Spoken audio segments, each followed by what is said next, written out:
साराक्षणिक है और आत्मा एक नित्य है। आत्मा का अनुभव बस एकमात्र नित्य है।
चैतन्य स्वभावी भगवान आत्मा अनादि अनंत शुद्ध चैतन्य मात्र है, ज्ञान मात्र है। मैं शुद्ध चैतन्य मात्र, ज्ञान मात्र भगवान आत्मा हूँ। प्रति समय यह जागृति बनी रहे, इस जागृति का नाम धर्म है। देह की प्रत्येक क्रिया के काल में और विकल्पों के बहते प्रवाह के काल में ज्ञानी को प्रति समय यह जागृति रहती है कि मैं चैतन्य तत्व इस देह की किसी भी क्रिया में और विकल्पों के बहते प्रवाह में कहीं भी मिला नहीं हूँ। ऐसा शुद्ध चैतन्य तत्व मैं हूँ। प्रति समय स्वयं की शुद्ध चैतन्य सत्ता का बोध आत्म जागृति ही धर्म है। चैतन्य तत्व की स्व संवेदन प्रत्यक्ष निर्विकल्प अनुभूति होते ही देह होने पर भी देहातीत दशा प्रकट होती है। इतना ही नहीं, विकल्प होने पर भी विकल्पातीत दशा प्रकट होती है। चैतन्य तत्व की निर्विकल्प अनुभूति होते ही आत्मा में अतीन्द्रिय आनंद का सागर उछलता है। फिर भी ज्ञानी की दृष्टि उस अतीन्द्रिय आनंद के सागर की ओर भी नहीं जाती और दृष्टि चैतन्य तत्व पर ही टिकी रहती है। यह चैतन्य तत्व ही मैं हूँ। चैतन्य तत्व की निर्विकल्प अनुभूति होते ही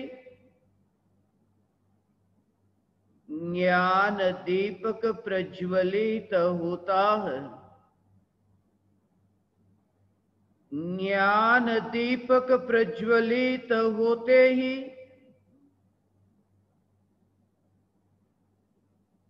ऐसी यथार्थ श्रद्धा होती है कि मैं त्रिकाल प्रज्वलित ज्ञान दीपक हूं, चैतन्य ज्योति की सत्ता के अतिरिक्त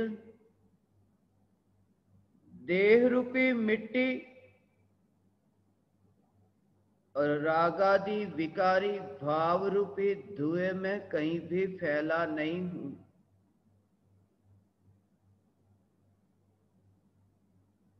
ज्ञान दीपक प्रज्वलित होते ही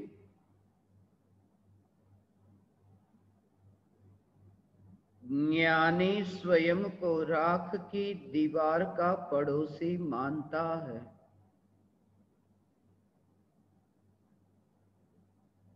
और मोक्ष मार्ग का मुसाफिर जानता है।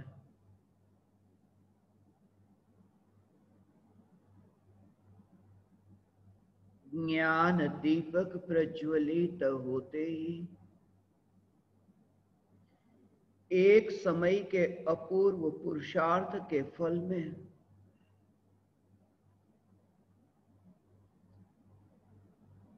अनंत काल का अनंत दुख विलय को प्राप्त होता है।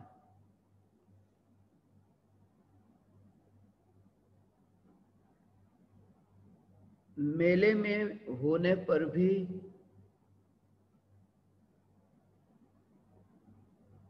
अकेले पने की जागृति प्रति समय बनी रहती है।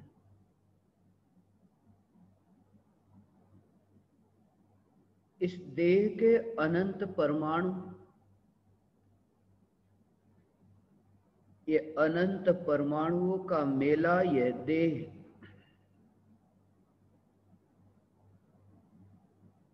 अनंत विकल्पों का मेला, यह विकार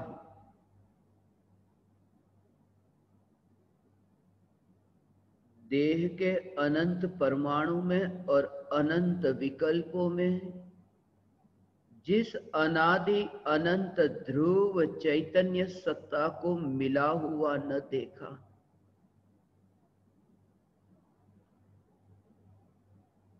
मेले में भीड़ तो बहुत है मगर इस भीड़ में अपना कोई नहीं।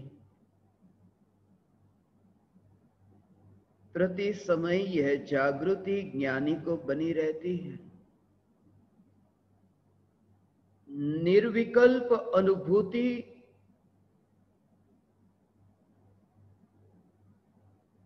प्रत्यक्ष गुरु के योग में या फिर परोक्ष गुरु के निमित्त से निर्विकल्प अनुभूति को पाता है। निर्विकल्प अनुभूति होने पर ऐसा अतीन्द्रिय सुख प्रकट होता है जिस सुख की अज्ञानी कल्पना भी नहीं कर सकता। वर्तमान काल के तीर्थंकर 24 तीर्थंकर ही नहीं, भूतकाल के भी 24 और भविष्य के भी 24 ऐसे त्रिकालवर्ती समस्त तीर्थंकर, तीर्थंकर ही नहीं, त्रिकालवर्ती समस्त चक्रवर्ती, चक्रवर्ती ही नहीं, त्रिकालवर्ती उत्कृष्ट भूमि में पैदा हुए मनुष्य, तीर्थंकर हो, चक्रवर्ती हो या फिर उत्कृष्ट भूमि में पैदा होने वाला मनुष्य हो, और वर्तमान का एक नहीं त्रिकाल, और उनकी जो संपत्ति, उनका जो वैभव, उन सभी संपत्तियों को इकट्ठी की जाए और फिर यदि उस सुख की कल्पना की जाए, वह सुख भी चैतन्य तत्व की एक समय की निर्विकल्प अनुभूति के फल में प्रकट होने वाले सुख की तुलना में दुख ही है। उसका एक कारण है, क्योंकि त्रिकालवर्ती तीर्थंकर, चक्रवर्ती या उत्कृष्ट भूमि के मनुष्य की संपदा को भोग करके जो सुख मिलेगा, उस सुख में विकल्प बाधक होगा, और स्वरूप की जो अनुभूति होगी, उस अनुभूति में विकल्प बाधक न होगा। कोई पराया बीच में पर्दा न बनेगा। जब तक ये पर्दा है, तब तक वो प्रत्यक्ष प्रकट ऐसा स्वरूप व्यक्त नहीं होता, और जब तक ये स्वरूप व्यक्त नहीं होता, तब तक वो भाव नहीं आता, शुद्ध भाव नहीं आता। होता तो है, मगर भाव की उत्पत्ति तब जब वह व्यक्त हो। जैसे शरीर में खून तो है, मगर कोई भाव नहीं। जैसे ही वह खून बाहर निकले कि भाव होता है, अरे इतना खून निकल गया। शरीर में मलमूत्र तो है, मगर भाव कोई नहीं। मगर वही मलमूत्र यदि बाहर छूटे तो फिर भाव होता है, अरे ये गंदे मलिन पदार्थ। थोड़ी देर पहले जो थूक, जो लार जीभ पर थी, वह लार यदि नीचे टपक जाए, फिर उसे हाथ भी लगाना हो तो रुचिकर नहीं लगता। थोड़ी देर पहले वहां जीभ घूम रही थी। मगर मैं ये कहता हूं, जो भी वस्तु प्रकट होती है, प्रकट होने पर वह भाव आता है। ऐसे ही त्रिकाली ध्रुव चैतन्य सत्ता जो त्रिकाल प्रकट है, मगर जब तक वो पर्याय में व्यक्त नहीं होती, पर्याय में अनुभव में नहीं आती, तब तक वह आनंद प्रकट नहीं होता। परम कृपालु देव श्रीमद राजचंद्र जी वचनामृत के इस 791वें पत्र में यही कहते हैं। समकित का स्वरूप। कल हमने समकित पर पहली चर्चा की। कृपालु देव ने 3 समकित के बारे में वर्णन किया। पहला समकित, गुरु के निकट बैठकर आप्त पुरुष की वाणी की यथार्थ श्रद्धा, आप्त पुरुष की यथार्थ श्रद्धा और स्वच्छंदता को छोड़कर अपनी मति कल्पना से झूठे निर्णय लिए बिना गुरु के योग में रहकर सर्वस्व समर्पण कर, शिष्य के पास सर्वस्व समर्पण करने को है ही क्या? सिर्फ इतना कि पूरी तरह से अपने अहम भाव को मिटाकर, जैसे ही वह अहम भाव को मिटाकर गुरु के चरणों में बैठता है, आज तक बैठा ही नहीं, बैठा होता तो इतनी तड़प न होती, इतना दुख न होता। गुरु ने तुमसे कुछ भी नहीं चाहा, सिर्फ इतना कि तुम्हारी स्वच्छंदता छूटे। तुम्हारे पास गुरु को देने के लिए भले ही कुछ भी ना हो, सिर्फ अहंकार है, वह अहंकार ही छूट जाए। इसलिए जो ज्ञान का बोझ लेकर के तुम घूम रहे हो, वह ज्ञान का बोझ छूट जाए। दुनिया में कहते हैं अज्ञान से छूटो, मैं ज्ञान दीपकों से कहता हूं ज्ञान से छूटो।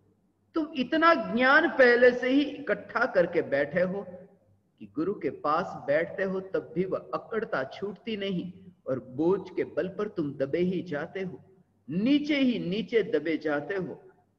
भले ही तुम्हारे पास में धन नहीं, संपत्ति नहीं, बाह्य वैभव नहीं, भले ही तुम्हारे पास में कुछ भी नहीं, फिर भी मुझे एक घटना अविस्मरण में आई। एक शिष्य के जीवन की घटना है। गुरु के पास बरसों तक रहा और ज्ञान प्राप्त किया। जब जाने का समय आया, सभी शिष्य के जाने का समय आया था, क्योंकि कोई भी गुरु शिष्य को अपने पास सदा काल के लिए रखना न चाहेगा, क्योंकि जिस गुरु ने स्वयं ने ही मुक्ति का अनुभव किया हो, वह गुरु क्यों चाहेगा शिष्य उनके बंधन में बंधे। भले ही शिष्य को वह मुक्ति न लगती हो, मगर गुरु ने अपनी दृष्टि से उसे मुक्ति देखी। शिष्य को मुक्त करने के लिए गुरु ने विदा करना चाहा। सभी शिष्य अपने पास में जो कुछ भी थोड़ी बहुत संपत्ति थी, थोड़ा बहुत धन था, गुरु के चरणों में अर्पण कर रहे थे। एक शिष्य ऐसा जिसके पास अर्पण करने को कुछ भी नहीं था। अर्पण करे तो करे क्या? विदाई की बेला थी। जिस गुरु के पास तुमने बरसों तक ज्ञान लिया हो और गुरु दक्षिणा का समय आए तुम्हारे पास देने को कुछ भी ना हो, उस शिष्य के पास कुछ भी नहीं था। वह रोने लगा।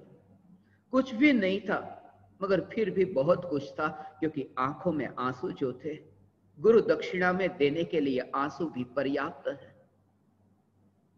यदि वो आंसू हृदय को छू करके निकले हो, आंखों से निकले हो मगर हृदय से निकले हो। विदाई की बेला के समय शिष्य गुरु के चरणों में जैसे ही मस्तक झुकाया, चरण की रज जैसे ही मस्तक को छूती है कि चरण गीले हो गए आंसू से, जैसे बाढ़ आ गई हो। ये क्या हो गया? पानी पानी, ये क्या बरसात हुई? शिष्य ने गुरु से कहा, मेरे पास आपको देने के लिए कुछ भी नहीं, सिर्फ इन आंसुओं की बूंदों के अलावा। मगर मैं आपको वादा करता हूं, यदि मेरे जीवन में मेरे पास कुछ आया तो मैं आपके चरणों में अर्पण करूंगा। ये मेरा वचन है। सिर्फ मेरा ये वचन स्वीकार करें। गुरु ने शिष्य का वह वचन भी स्वीकार कर लिया। शिष्य विदा हो गया, वापस लौट रहा था। बहुत दूर जाना था। बीच रास्ते में, यह उस जमाने की बात है जब पैदल यात्रा होती थी, वो शिष्य पैदल यात्रा करते करते जा रहा था। एक गांव आया। संध्या काल, अभी रात होने वाली थी। बस समझो अभी का ही समय 8 बजे जैसा ये समय हुआ था। रात्रि के विश्राम के लिए शिष्य कोई स्थान ढूंढ रहा था। उसे कोई व्यक्ति का सहारा मिला कि कोई निकला है, कोई संत दिख रहा है, चलो मेरे घर पर निवास कर ले। उस शिष्य को निवास करने के लिए निमंत्रण दिया। उदार था व्यक्ति, दिलदार था, अनजान था, फिर भी उसने इस शिष्य में वह देख लिया जो लोग गुरु में भी नहीं देख पाते। शिष्य को आमंत्रण दिया अपने घर पर। छोटा सा कमरा था, कुछ मिलने की उम्मीद नहीं थी एक प्रेम के अतिरिक्त। कहा, आज रात्रि को यहां पर विश्राम करना चाहता हूं, सुबह ही चला जाऊंगा। मगर रात्रि में जैसे ही वो लेटा है, गांव की छोटी सी खोली कमरा, नीचे सोता था। मकान का मालिक भी नीचे सोता था। ये शिष्य भी मेहमान होकर के नीचे सो रहा था। एक ही कमरे में दोनों थे। रात्रि में शिष्य करवटें बदल रहा, नींद नहीं आ रही, बेचैनी। गुरु को वादा किया है, क्या दूं? मेरे पास तो कुछ भी नहीं। मेजबान ने कहा उस शिष्य को, क्यों? आपको कोई परेशानी है, कोई बीमारी है, या आप करवटें बदल रहे? सच क्या है? और शिष्य ने कह दिया, सच यह है कि मैंने गुरु से ज्ञान पाया, मगर गुरु को देने के लिए कुछ भी नहीं था।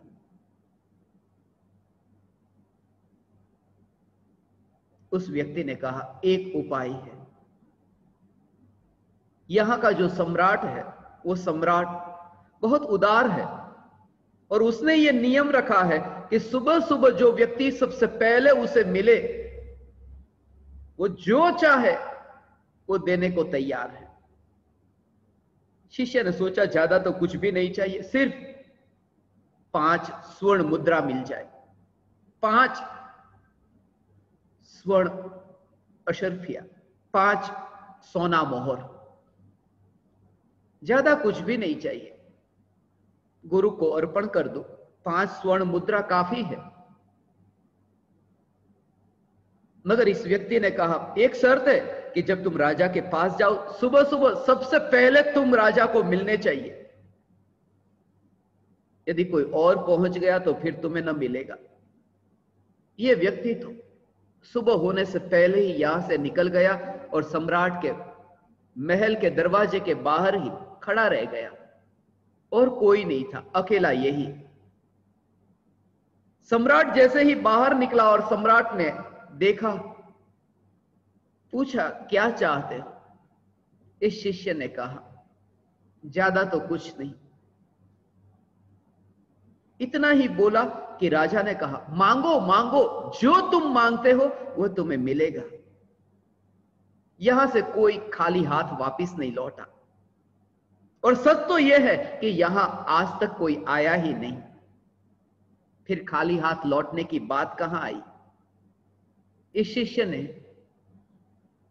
वो वाक्य पकड़ लिया, मांगो, क्या मांगते हो? जो मांगना है वह मांगो, सब देने को तैयार हूं।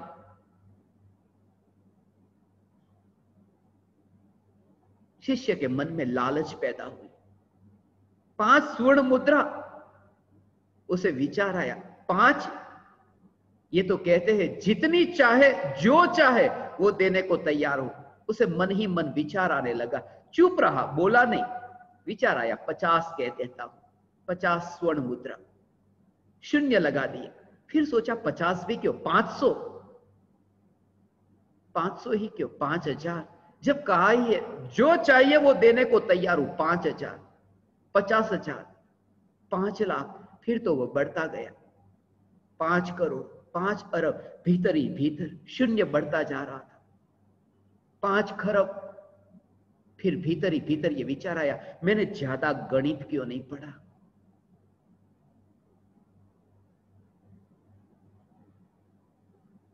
यदि ज्यादा गणित आता, गणित में कच्चा था, मगर जितना आता था उतना उसने लगा दिया गणित। सब गणित जानते हैं,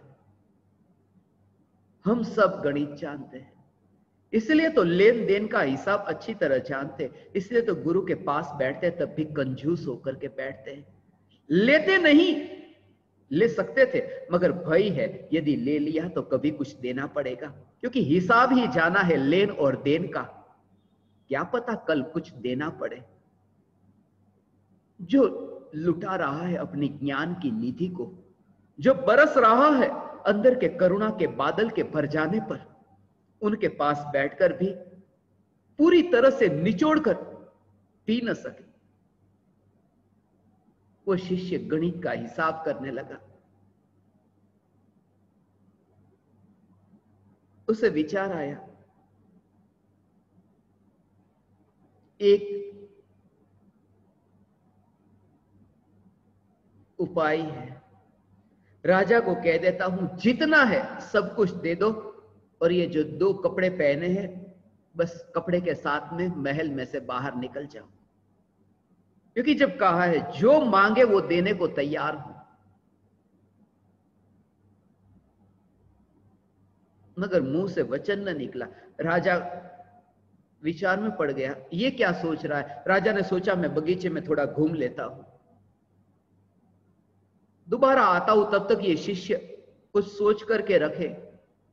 जब राजा घूम करके वापिस आया, फिर शिष्य ने, अंदर की तृष्णा इतनी तीव्र हो चुकी थी कि मुंह पर आ ही गया। बहुत बार ऐसा होता है, हृदय के भाव जब भर जाते हैं तब वाणी से व्यक्त हो जाते हैं। उसने भी कह दिया, बस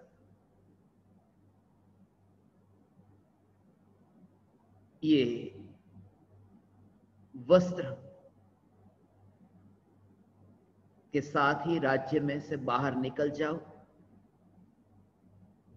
और राजा ने उसका प्रस्ताव स्वीकार कर लिया। राजा का वचन जो था राजा भी कम नहीं था। राजा ने जो वचन स्वीकार किया और कहा निकलने को तैयार हूं। शिष्य ने कहा ये 2 कपड़े भी नहीं, इसे भी उतार दो। बहुत मुश्किल होता है 2 वस्त्र को उतारना भी, इसलिए तो दिगंबर मुनि धर्म अंगीकार करना। 2 वस्त्र भी तो नहीं उतर पाते, बहुत भावना होती है। 2 वस्त्र क्या, 1 वस्त्र भी जब तक परिणति की ऐसी मलिनता। इसलिए परम कृपालु देव ने सिर्फ भावना पाई। एक लंगोट ये देखते हो, सिर्फ भावना पाई। कब आएगा वह अवसर, अपूर्व अवसर, एवो क्यारे आवशे, क्यारे थईशु बाह्यांतर निर्ग्रंथ छो। भावना तो बहुत पाई। निकट काल में अनंत सिद्धों के साथ विराजमान होने वाले। राजा तैयार हो गए, वस्त्र भी छोड़ने को तैयार, सब कुछ देने को तैयार। और जैसे ही राजा बाहर निकलने ही वाले थे कि शिष्य ने कहा रुकिए, आप रहिए यहां पर, मैं जाता हूं। कुछ ऐसे विरले शिष्य होते हैं। देख लिया वह रूप राजा का कि जो राजा जब इस राज्य को, इस वैभव को, सब कुछ मुझे देकर के यदि वो बाहर जा सकता है, इसका मतलब यह निश्चित है कि वह सुखी नहीं। यदि सुखी होता तो अपना सुख दूसरों को देना कौन चाहता? क्योंकि सुख 2 नहीं, सुख तो एक, अभेद, अखंड, दूसरों को दिया ही नहीं जा सकता। इसलिए जो कहते हैं सिद्धों से मैं और कुछ नहीं चाहता, सिर्फ मोक्ष चाहता हूं, नहीं मिलता। क्योंकि सिद्ध भगवान के पास 2 मोक्ष नहीं, एक मोक्ष तुम्हें दे और एक अपने पास रखे।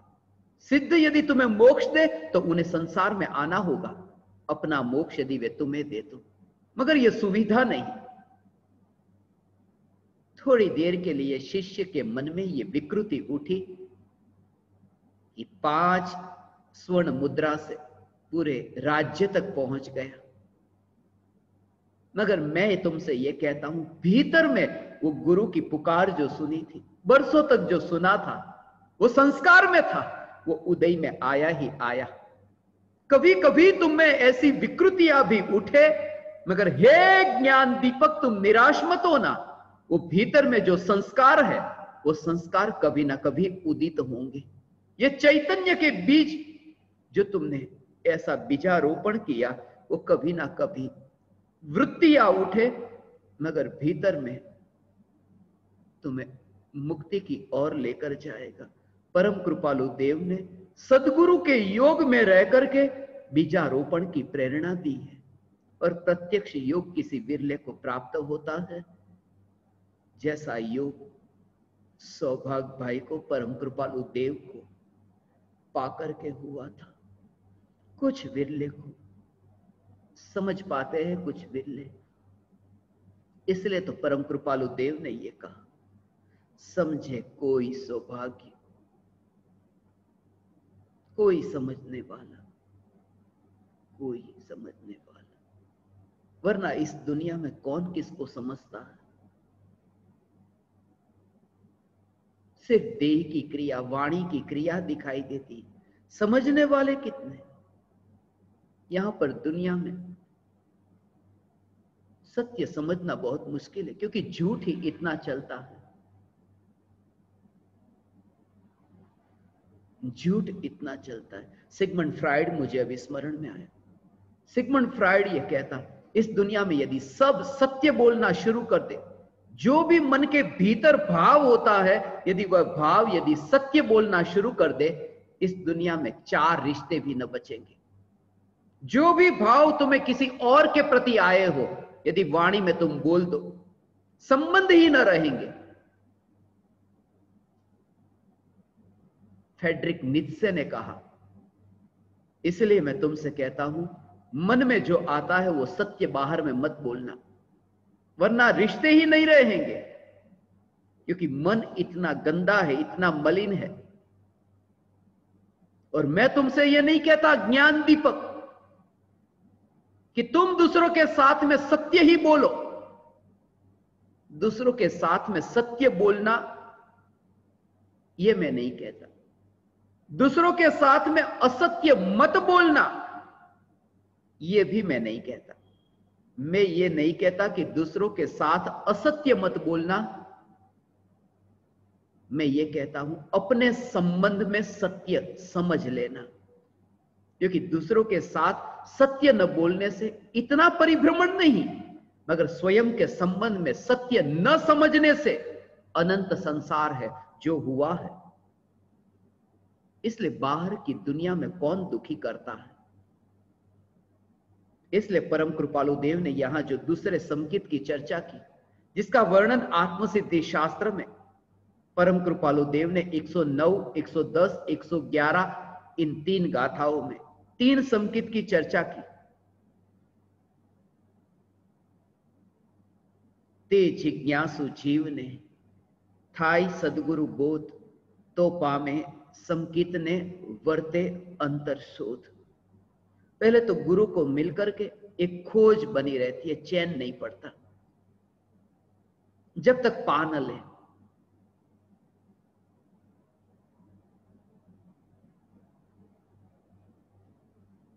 रत्नकार के पास पहुंचकर भी यदि रत्न को न देख सके तो फिर सब्जी मंडी में घूमता है, ऐसा ही समझो।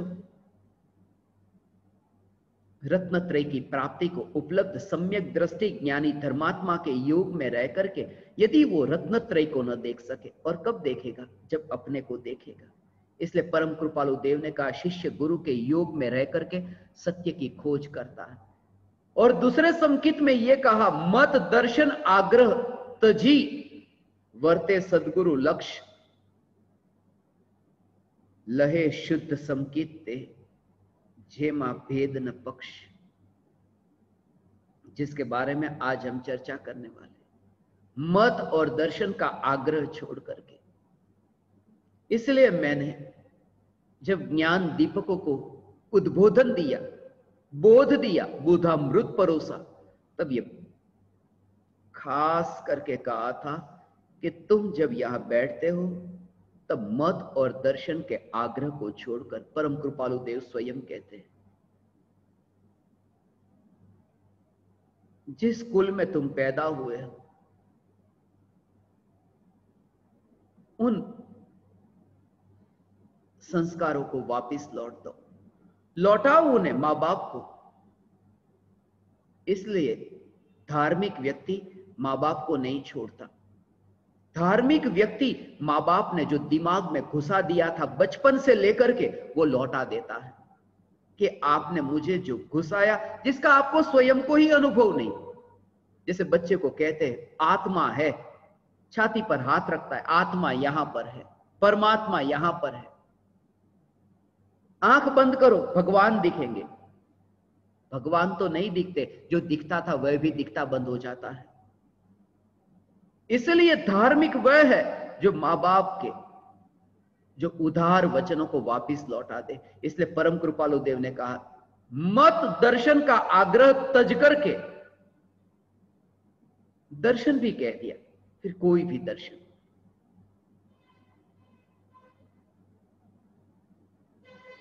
सभी दर्शनों से छुटकर, इसलिए तो षट दर्शन की चर्चा तो की, मगर फिर भी वर्णन तो स्वरूप का ही किया, अनुभूति को व्यक्त किया।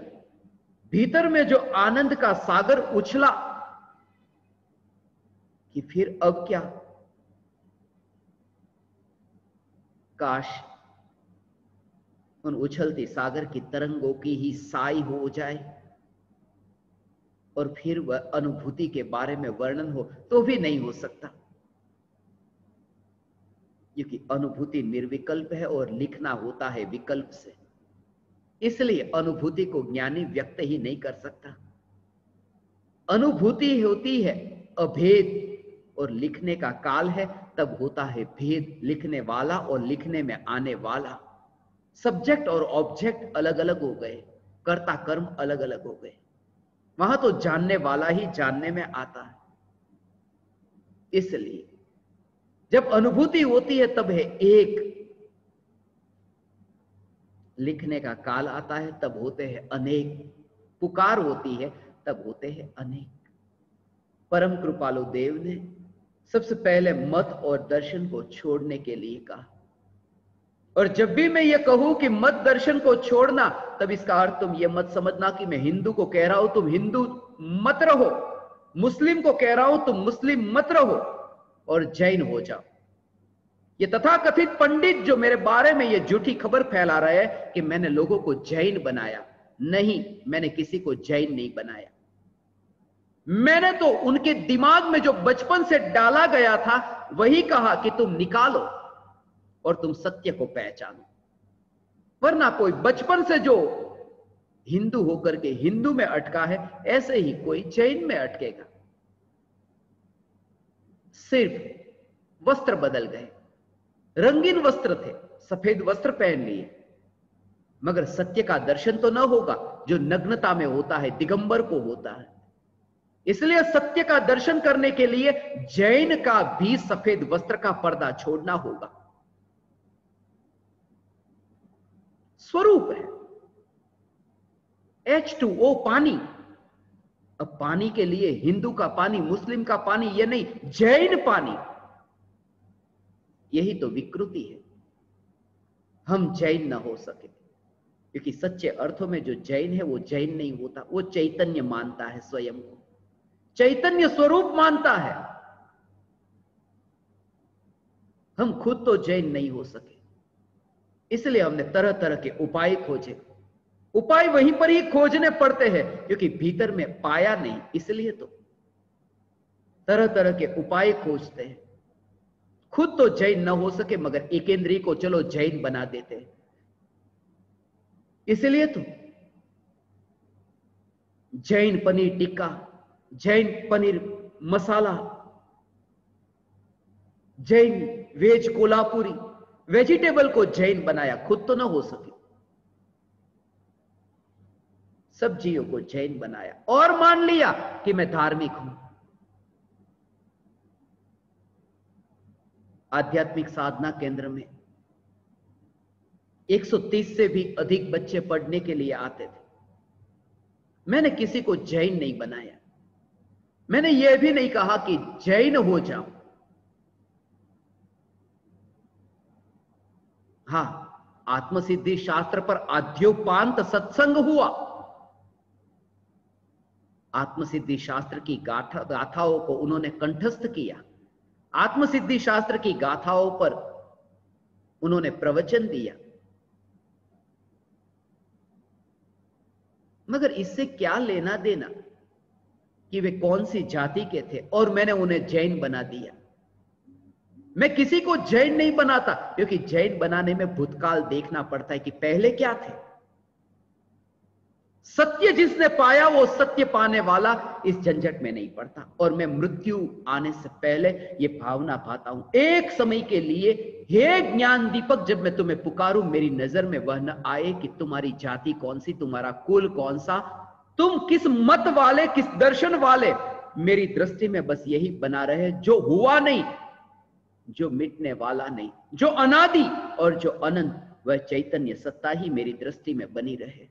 मैं भावना पाता हूं मैं अपने जीवन में किसी को जैन न बनाऊं। ऐसी वृत्ति भी मेरे अंदर में न उठे कि तुम जैन हो जाओ।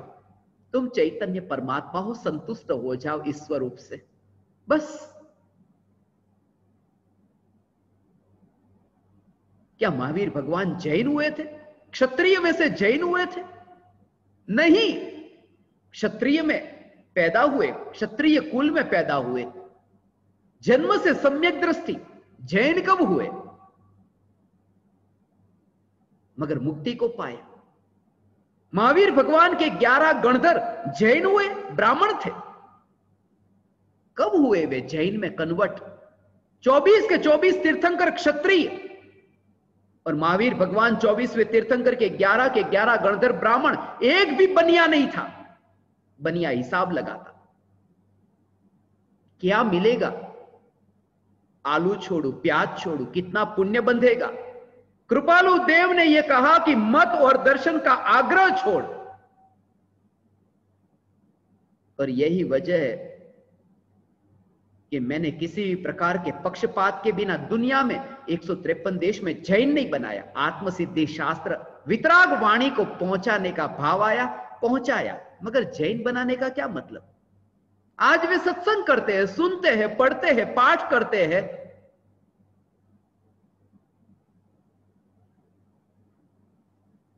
मगर जैन कैसे बनाया? मैंने किसी को शाकाहारी नहीं बनाया। इस पृथ्वी पर 5000 से ज्यादा लोग जिन्होंने स्वतंत्र रूप से शाकाहार अपनाया, मांसाहार का त्याग किया, मगर मैंने उन्हें नहीं कहा शाकाहारी हो। मैंने तो सिर्फ यह बताया कि सुई जब तुम्हारे हाथ को चुभती है, तुम्हें कितना दर्द होता है। जब तुम हथियार से प्राणी के शरीर को काटते हो, उन्हें कितना दुख होता होगा।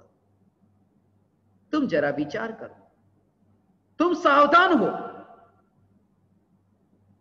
जब भूल से भी यदि तुम्हारे शरीर पर किसी का, तुम्हारे उंगली पर किसी का पैर पड़ जाए, तुम्हें कितना दर्द होता है।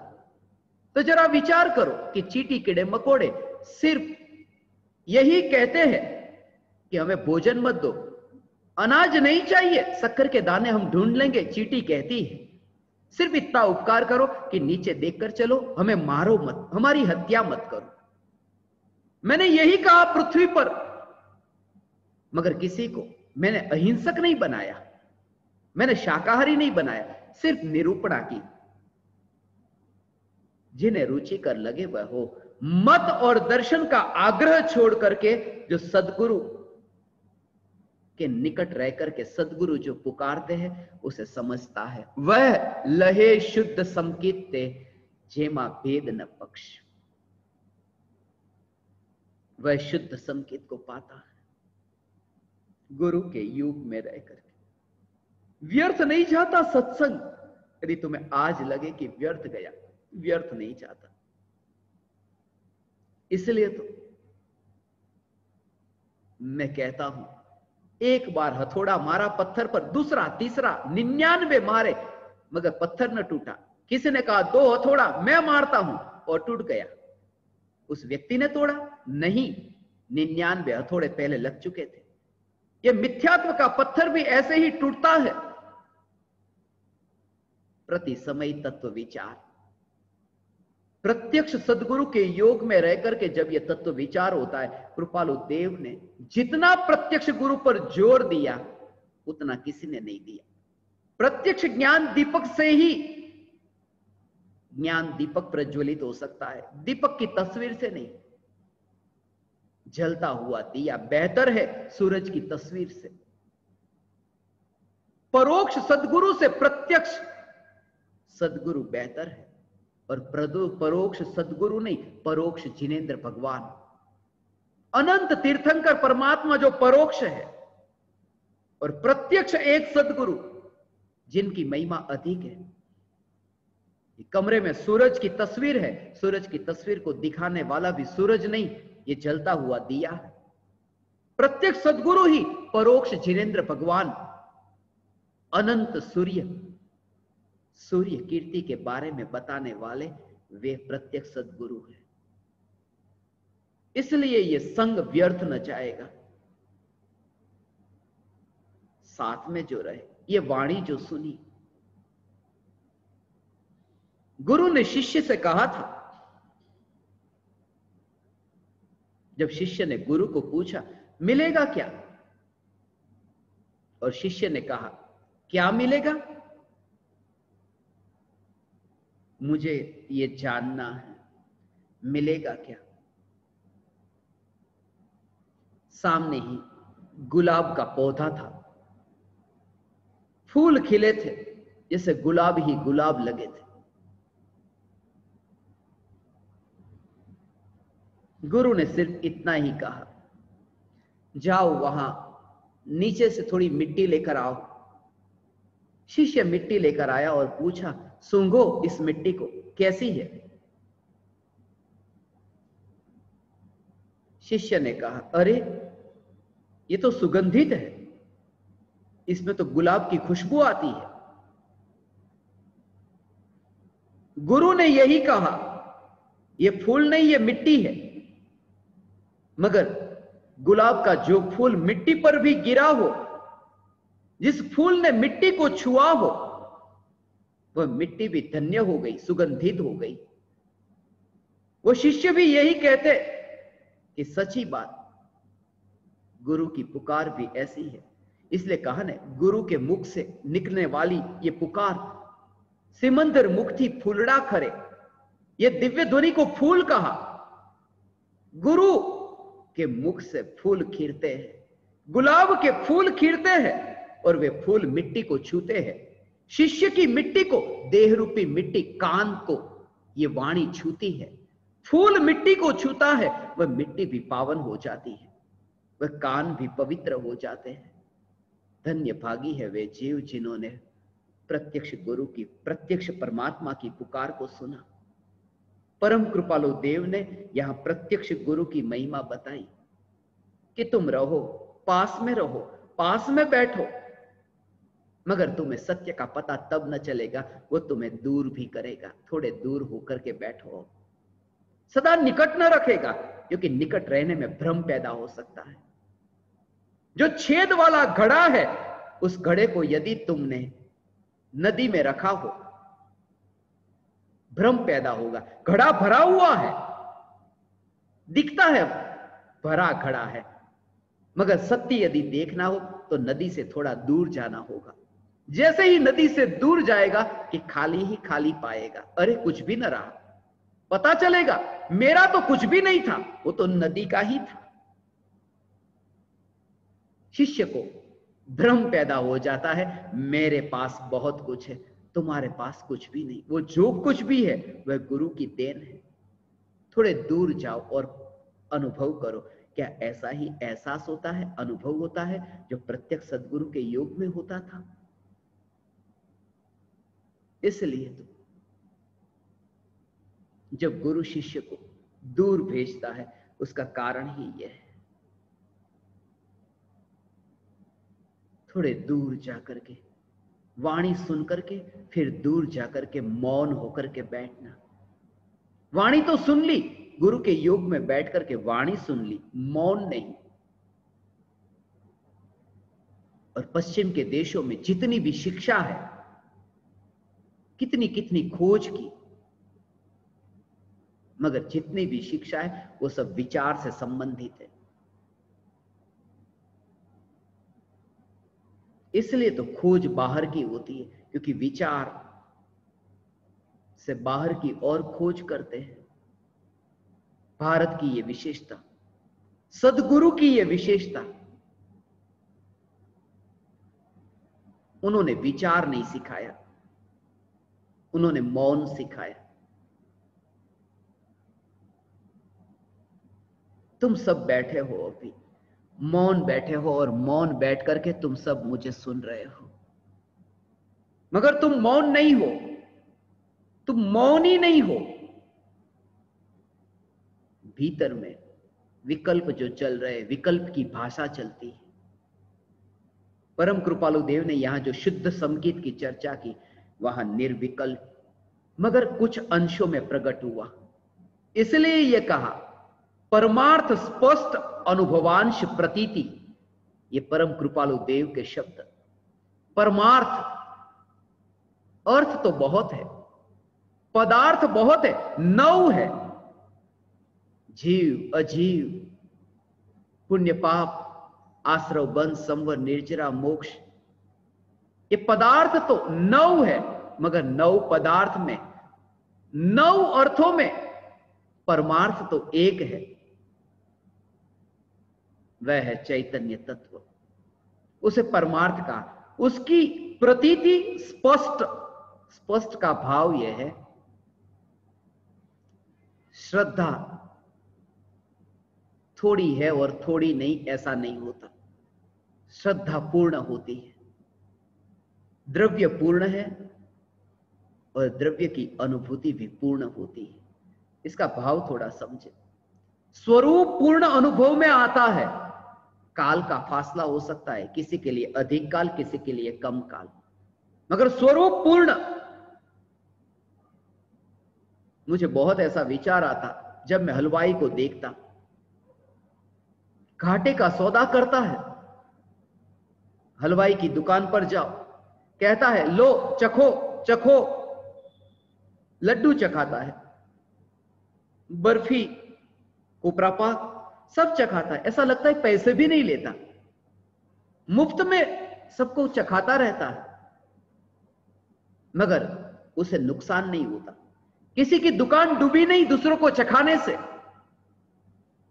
उसका एक ही कारण, क्योंकि जो चखेगा उसे पक्का भरोसा है कि चखेगा तो खरीदेगा, उसे भरोसा है। कुछ अंशों में जिसने चखा है अब वो ज्यादा भी खरीद कर खाएगा, पेट भरेगा।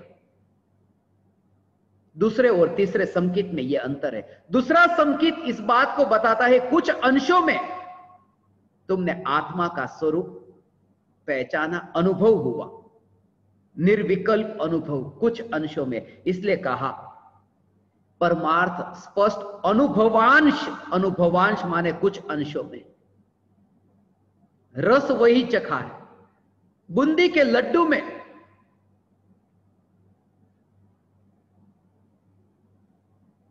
जो मिठास है, बूंदी में भी वही मिठास है। स्वयं ने चखा और चक्कर के ही दूसरों को देना, यह समझदारी है। मैं बहुत देखता उमराला के बस स्टेशन पर, जब मैं बस के अंदर जाकर के 6 गिलास शरबत के भरकर, पानी के भरकर बेचने जाता, पानी पी लो, पानी पी लो, गर्मी के दिन में 25 पैसे का देने को तैयार हूं, पी लो। 25 पैसे भी मिल जाए, मूंगफली के दाने खरीदूंगा, खा लूंगा। मगर वहां मैंने जो दृश्य देखा था, मैं रोज देखता।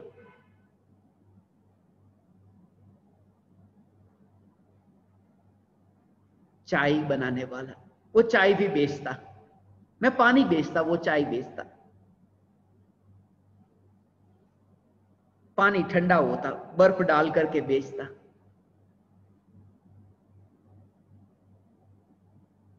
वो जब चाय बनाता उसको मैं देखता, दिन में इतनी बार चाय बनाता है, इतने कप चाय बनाता है।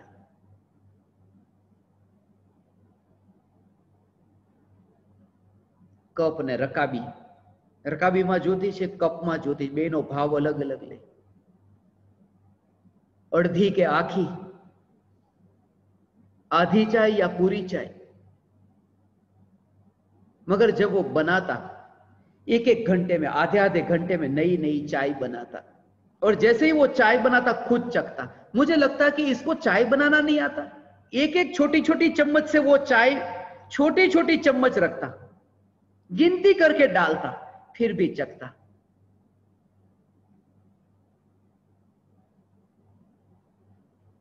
बहुत सालों से चाय को बेचने वाला भी जब चाय परोसता है तो भी चख करके।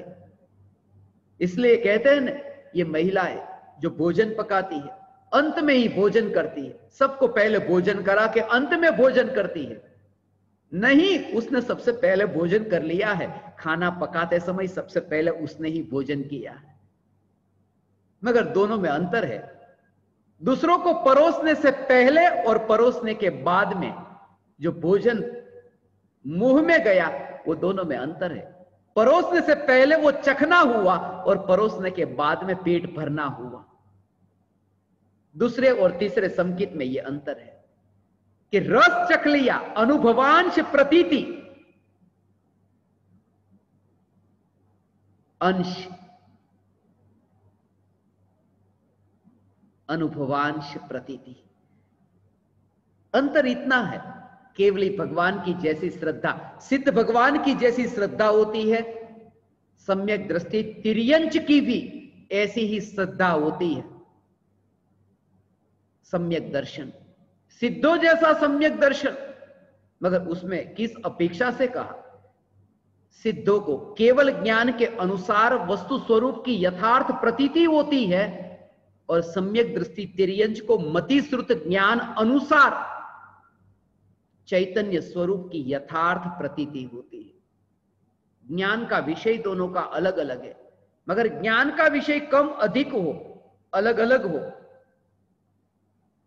श्रद्धा का जो जोर है वो दोनों का चैतन्य तत्व पर है।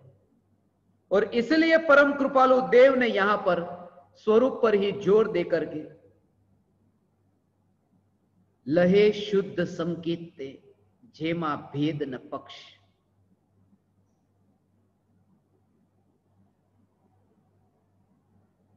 जाति तो वही है, जाति में अंतर नहीं। अतीन्द्रिय सुख, चौथे गुणस्थान में जो आनंद पाया, इसलिए सिद्धों का सुख सम्यक दृष्टि ने भोग लिया। इसलिए तो सम्यक दृष्टि तब से ही मोक्ष मार्ग के मुसाफिर हुए। तभी तो सिद्धों ने पुकार लिया, आओ, और यात्रा शुरू हुई। इसलिए तो मोक्ष में विराजमान सिद्ध भगवान ने पुकारा, आओ, कि यात्रा शुरू हुई। इसलिए तो सम्यक दृष्टि के लिए कहते हुए मोक्ष मार्ग के मुसाफिर, क्योंकि मुक्त ने पुकार लिया, तुमने मेरे जैसा ही आनंद भोग लिया, अब तुम आओ, अब थोड़े दिन का मेहमान हूं।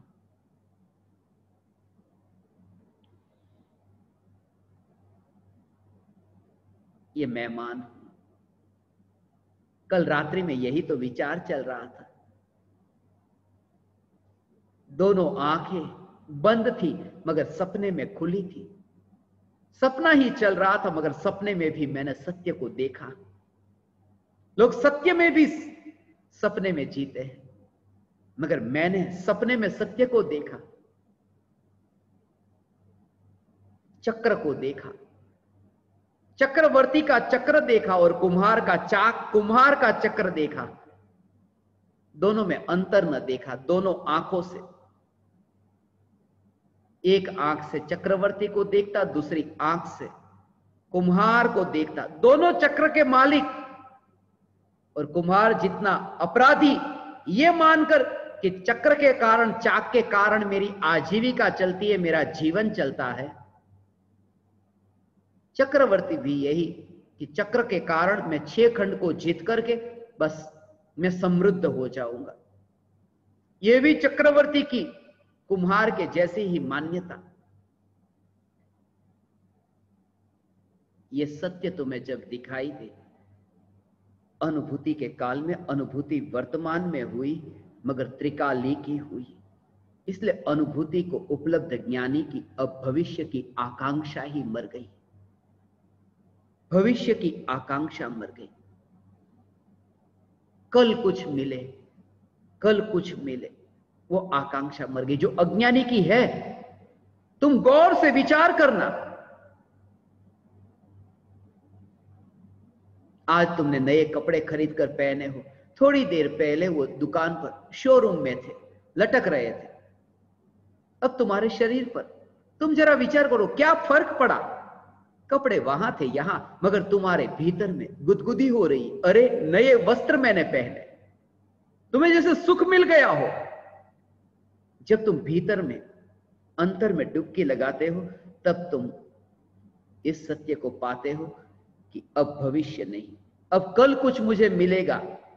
ये आकांक्षा ही मिट गई, क्योंकि पूर्णता को तो पाया।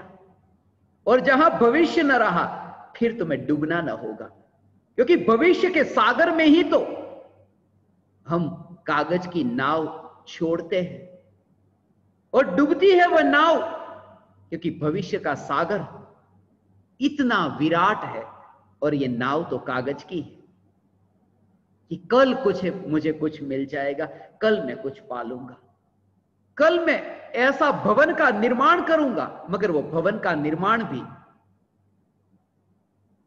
भविष्य की नींव के बल पर खड़ा होता है। और जो ताश के पत्ते का महल भविष्य की नींव के बल पर खड़ा होता हो, वो टिक कैसे सकता है? इसलिए वर्तमान में अनुभूति जो होती है वह त्रिकाली की, भविष्य और भूत के विकल्प नहीं। वर्तमान में त्रिकाली की अनुभूति,